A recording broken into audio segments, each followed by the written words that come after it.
Hello दोस्तों, नमस्कार। स्वागत है आपका स्टॉक मार्केट ऑफ भारत में। आज हम बात करने वाले हैं अमेरिका से आ रहे इन दो न्यूज़ के बारे में। और दोस्तों, इन्हीं न्यूज़ की वजह से अमेरिकन मार्केट यानी कि डाउ जोन्स लगभग 0.5% के आसपास बढ़ा हुआ है। देखते हैं दोस्तों कौन सी न्यूज़ है। जैसा कि आप लोग देख पा रहे होंगे, United states initial jobless claim. दोस्तों, अगर अमेरिका की बात की जाए तो वहाँ एवरी वीक जॉबलेस क्लेम का डाटा आता है।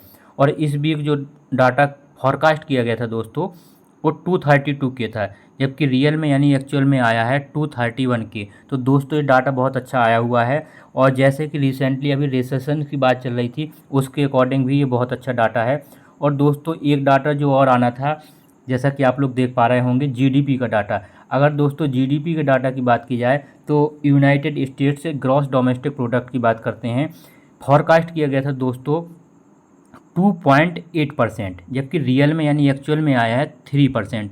तो दोस्तों, ये डाटा बढ़ के आया है, यानी कि बहुत अच्छा डाटा आया है।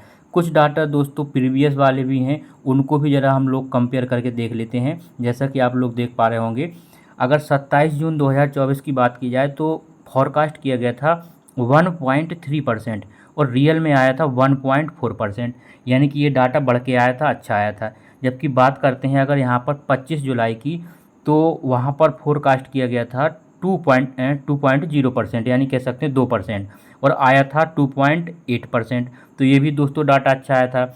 और आज का जो डाटा है यानी 29 अगस्त वाला, फॉरकास्ट किया गया था 2.8% और रियल में आया यानी एक्चुअल में 3%। यानी कि दोस्तों, जो रिसेंटली ये तीनों डाटा हैं जो फॉरकास्ट किए गए उससे बढ़ के आए, यानी कि तीनों को तीनों डाटा बहुत अच्छे आए। और कहीं ना कहीं दोस्तों, इन्हीं डाटा की वजह से ही आज डाउ जोन्स में तेज़ी बनी हुई है। और बाकी देखते हैं दोस्तों कल हमारे मार्केट में यानी कि इंडियन मार्केट में, भारतीय बाज़ार में इन दोनों न्यूज़ का क्या इफ़ेक्ट आता है। Thank you.